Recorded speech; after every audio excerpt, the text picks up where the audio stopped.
প্রিয় দশম শ্রেণীর ছাত্রছাত্রীরা, তোমাদের জন্য আবারও ফিরে এসেছি আমাদের অধ্যায়ভিত্তিক ক্লাসের দ্বিতীয় পার্ট নিয়ে। আমরা গতদিনে শেষ করেছিলাম মাধ্যমিক জিওগ্রাফি অধ্যায় অন বহির্জাত প্রক্রিয়া ও তাদের দ্বারা সৃষ্ট ভূমিরূপ এর প্রথম ইন্ট্রোডাকশন ক্লাস করেছিলাম, এবং আজকে আমাদের সেই একই অধ্যায়ের সেকেন্ড ক্লাস স্টার্ট করব এবং বিস্তারিতভাবে আলোচনার দিকে ধীরে ধীরে প্রবেশ করব। তাহলে চলো শুরু করা যাক।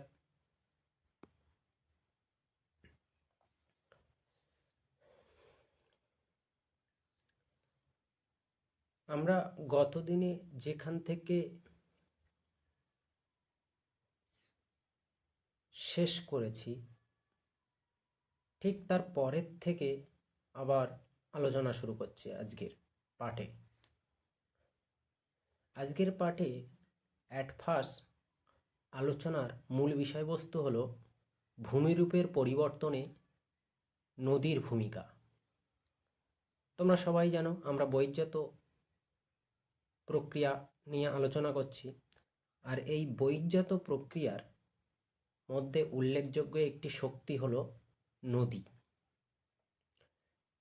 এই নদীর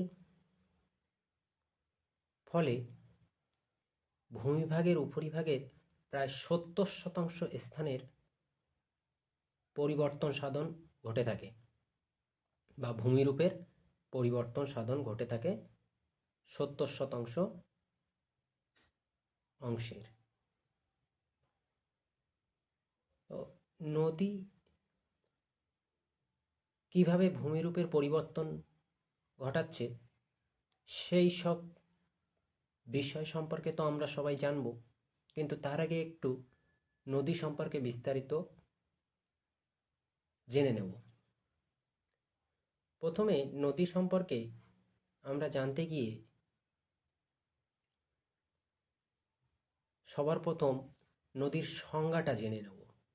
নদীর সংজ্ঞা কাকে বলে? যদিও তোমরা অনেকেই জানো নদীর সংজ্ঞা, তবুও আমি ছোট্ট করে সংজ্ঞাটা বলছি। দেখো, নদীর সংজ্ঞা বলতে বৃষ্টির জল কিংবা তুষার গলা জল যখন ভূমিভাগের প্রাথমিক ঢাল অনুসারে উপর থেকে নিচের দিকে বয়ে আসে তখন তাকে নদী বলা হয়। তো এই নদীর জলপ্রবাহ মাত্রা পরিমাপের এককের নাম কিউসেক বা কিউমেক।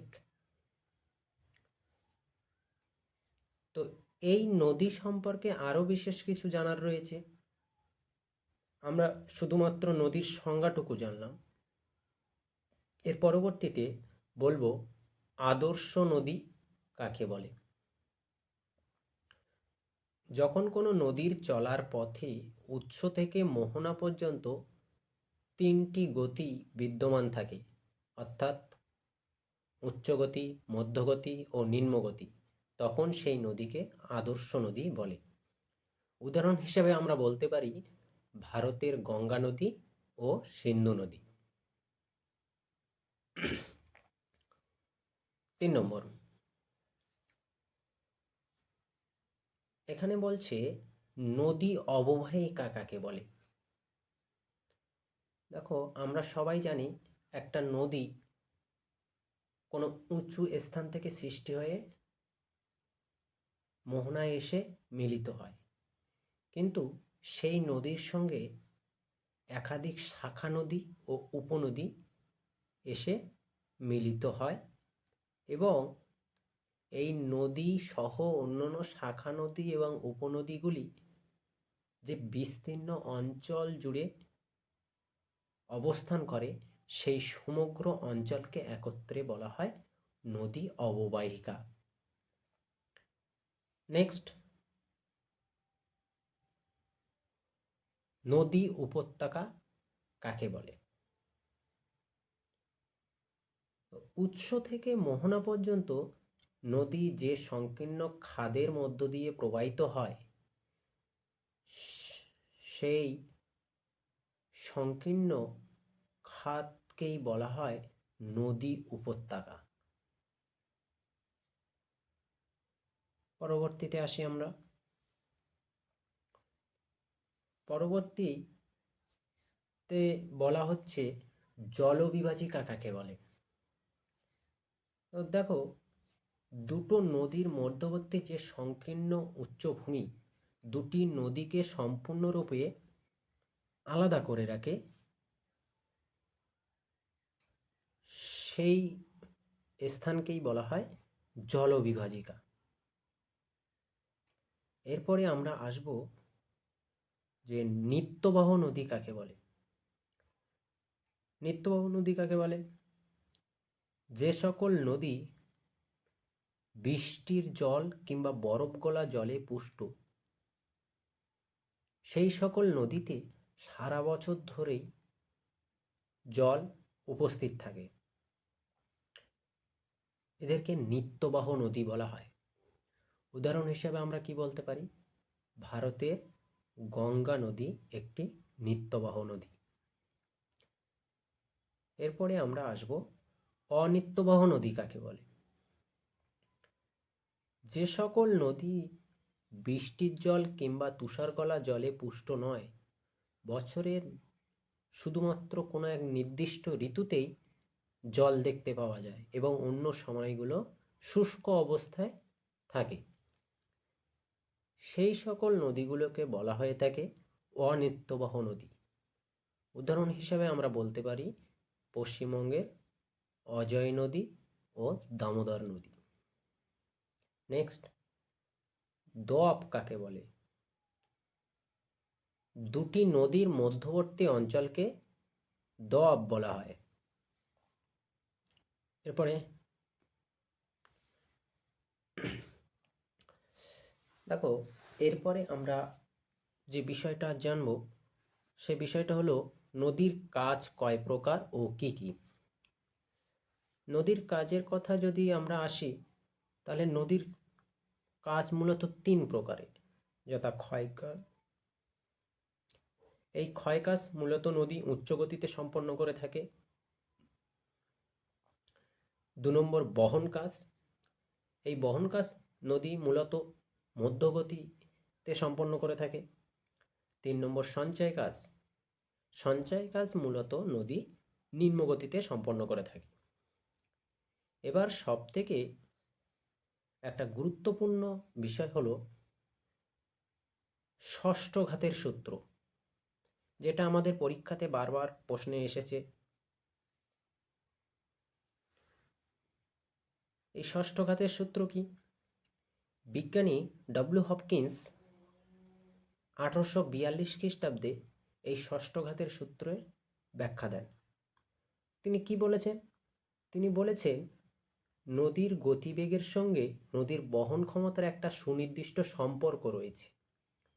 তাই নদীর গতিবেগ যদি দ্বিগুণ হারে বৃদ্ধি পায়, সেক্ষেত্রে নদীর বহন ক্ষমতা 64 গুণ হারে বৃদ্ধি পাবে, অর্থাৎ 2 টু দি পাওয়ার 6।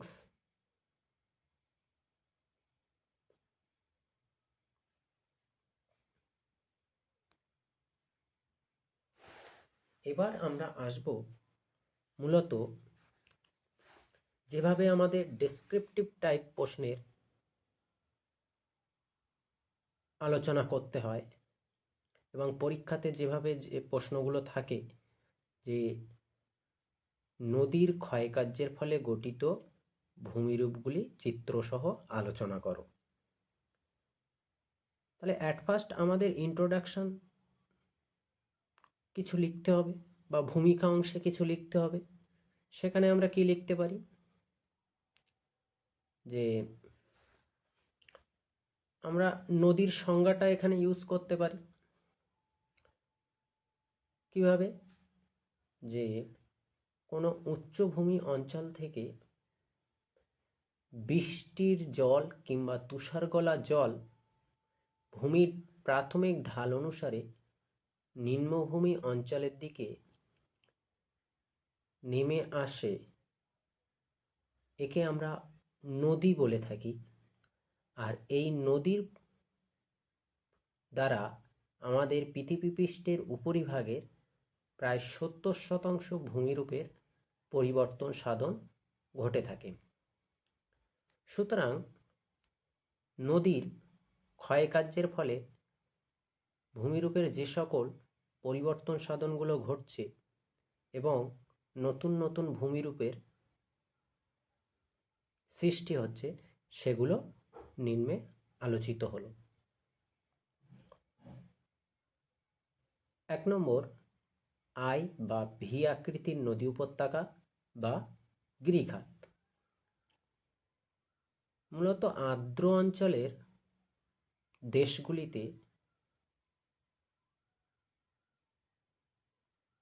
পার্বত্য প্রবাহের ক্ষেত্রে নদী পার্শ্বক্ষয়ের তুলনায় নিম্নক্ষয়ের পরিমাণ বেশি করে থাকে।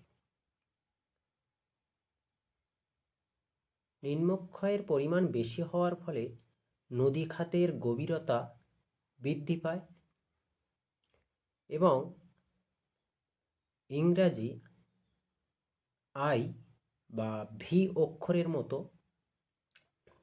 সংকীর্ণ নদীখাত বা ভূমিরূপ গঠিত হয়। এই ধরনের ভূমিরূপকে আই বা ভি আকৃতির নদী উপত্যকা বা গিরিখাত বলা হয়। উদাহরণ হিসেবে আমরা কি বলতে পারি? উদাহরণ হিসেবে আমরা পেরুর কলকা নদীর এল ক্যানন দা কলকা পৃথিবীর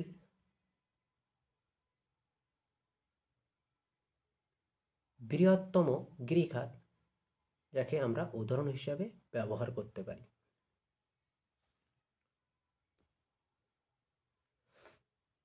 2 নম্বর কি? ক্যানিয়ন। দেখো, আমাদের এই গিরিখাত এবং ক্যানিয়ন দুটোই কিন্তু একই বিষয়, কিন্তু গিরিখাত শুধুমাত্র আর্দ্র অঞ্চলের দেশগুলিতে দেখতে পাওয়া যায়, কিন্তু ক্যানিয়ন মূলত শুষ্ক বা মরু অঞ্চলের দেশগুলিতে দেখতে পাওয়া যায়। তাহলে ক্যানিয়নের সংজ্ঞায় আমরা কি লিখতে পারি? শুষ্ক অঞ্চলে নদী প্রবাহিত হওয়ার সময় যে সম্পূর্ণ নিম্নক্ষয়ের মাধ্যমে আই বা ভি আকৃতির নদী উপত্যকা সৃষ্টি করে, তখন তাকে বলা হয় ক্যানিয়ন। তাহলে উদাহরণ হিসাবে ক্যানিয়নের আমরা কি ব্যবহার করতে পারি? উদাহরণ হিসেবে আমরা বলতে পারি কলোরাডো নদীর গ্র্যান্ড ক্যানিয়ন এর কথা। তবে এই কলোরাডো নদীর গ্র্যান্ড ক্যানিয়ন পৃথিবী বিখ্যাত ক্যানিয়ন। নেক্সট, 3 নম্বর ভূমিরূপ হিসাবে আসছে র্যাপিডস বা খরস্রোতা। র্যাপিডস বা খরস্রোতা বিষয়টা কি? এই র্যাপিডস বা খরস্রোতা বিষয়টা জানতে হলে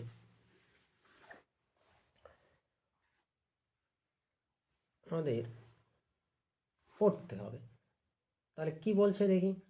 নদী প্রবাহ পথে কঠিন এবং কোমল শিলা ক্রমান্বয়ে অবস্থান করলে কোমল শিলা ক্ষয়প্রাপ্ত হয়ে যায় দ্রুত এবং কঠিন শিলা শক্তভাবে অবস্থান করে। ফলে নদীর প্রবাহ পথে সিঁড়ির ধাপের ন্যায় ভূমিরূপ সৃষ্টি হয়। এই ধরনের ভূমিরূপকে বলা হয় র্যাপিডস বা খরস্রোতা। 4 নম্বর কি? 4 নম্বর হলো জলপ্রপাত। এই জলপ্রপাত আমরা কাকে বলবো? উচ্চ গতিতে পার্বত্য প্রবাহে নদী প্রবাহিত হওয়ার সময় কঠিন ও কোমল শিলা ক্রমান্বয়ে অবস্থান করলে কোমল শিলা দ্রুত ক্ষয়প্রাপ্ত হয়ে যায় এবং কঠিন শিলা শক্তভাবে অবস্থান করে। ফলে কোনো কোনো ক্ষেত্রে দেখা যায় যে কঠিন শিলার উপর থেকে প্রবল জলরাশি কোনো একটা নিচু স্থানে পতিত হয়। এই উঁচু স্থান থেকে নিচু স্থানে প্রবল জলরাশির পতিত হওয়াকে বলা হয় জলপ্রপাত। 5 নম্বর আমরা কি বলতে পারি? প্রপাতকূপ। প্রপাতকূপ কি? জলপ্রপাতের ফলে প্রবল জলরাশির উপর থেকে নিচে পতিত হওয়ার জন্য যে নিচের অংশে, সেই নিচের অংশে হাঁড়ির মতো আকৃতি বিশিষ্টভাবে গর্তের সৃষ্টি করে। এই ধরনের গর্তকে বলা হয় প্রপাতকূপ।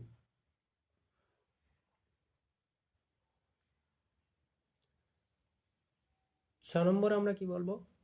মন্থকূপ। মন্থকূপ কাকে বলে? উচ্চ গতিতে নদী প্রবাহপথে নদীর তলদেশে পাথর বা শিলাখণ্ডগুলির ঘর্ষণের ফলে যে ছোট ছোট গর্তের সৃষ্টি হয়, সেই গর্তগুলিকে বলা হয় মন্থকূপ।